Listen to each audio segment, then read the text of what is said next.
আসসালামু আলাইকুম প্রিয় দর্শক ও পাঠক, আমন্ত্রণ আমাদের প্রতিদিনের আয়োজন খবরের কাগজে। আপনাদের সবার সাথে আছি আমি শাবনাম পারভীন। শুরুতেই জানিয়ে দেব প্রধান শিরোনামগুলো।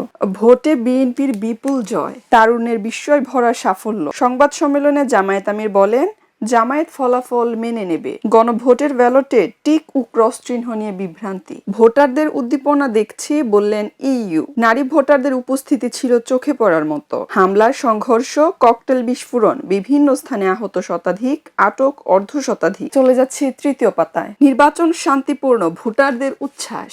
আমরা একটু দেশটাকে সুন্দর করে গড়ে তুলি। চলে যাচ্ছি বিশ্বগ্রাম পাতায়। মেয়েকে উত্তরসূরি মনোনীত করার প্রস্তুতিতে কিম। কানাডার ব্রিটিশ কলম্বিয়া স্কুলে হামলায় সন্দেহভাজন শনাক্ত। আলোচনা ভণ্ডুলের চেষ্টা করছে ইসরায়েল। পড়ালেখা বাদ দিয়ে কাজে নামতে হচ্ছে গাজার বহু শিশুকে। চলে যাচ্ছি ক্রীড়া অঙ্গন নিয়ে সাজানো খেলার ভুবন পাতায়। ক্ষোভ থেকে ক্যাম্পে যোগ দেননি নিপ্পন। ভোটে মুখর ক্রীড়া অঙ্গন। আম্পায়ারের সঙ্গে তর্ক, শাস্তি পেলেন নবী। দুই ভাইয়ের ইতালির ইতিহাস।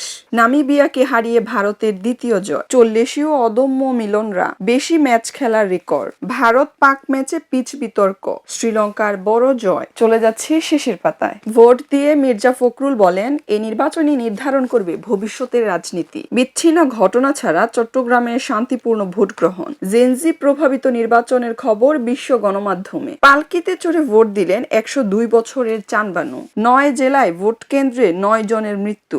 বয়স প্রতিবন্ধকতা জয় করে ভোট কেন্দ্রে প্রবীণরা। সংবাদ সম্মেলনে মাহদি আমিন বলেন, বিএনপির বিজয় অনিবার্য, চূড়ান্ত ফল পর্যন্ত সজাগ থাকুন। প্রিয় দর্শক, এই ছিল আমাদের আজকের আয়োজনে। পরবর্তী আয়োজন দেখার আমন্ত্রণ জানিয়ে এখানেই বিদায় নিচ্ছি।